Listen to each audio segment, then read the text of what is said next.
এ উপলক্ষে এদিন মালদা জেলা প্রশাসনের পক্ষ থেকে মালদা টাউন হলে পাট্টা প্রদান অনুষ্ঠান আয়োজন করা হয়।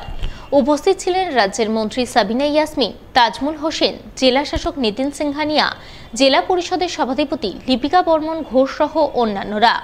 এদিন জলপাইগুড়ি জেলা থেকে মুখ্যমন্ত্রী মমতা বন্দ্যোপাধ্যায় উত্তরবঙ্গ 7টি জেলার সাথে মালদাতেও পাট্টা প্রদান অনুষ্ঠানের শুভ সূচনা করেন। সূচনার পর মালদা জেলা প্রশাসনের পক্ষ থেকে জেলার 210 জন ভূমিহীন মানুষকে পাট্টা প্রদান করা হয় এবং আগামী দিনে জেলার বিভিন্ন নদী ভাঙন এলাকার ক্ষতিগ্রস্ত মানুষজনের মধ্যে 500 জনকে পাট্টা প্রদানের আশ্বাসবাণী শোনান জেলা শাসক।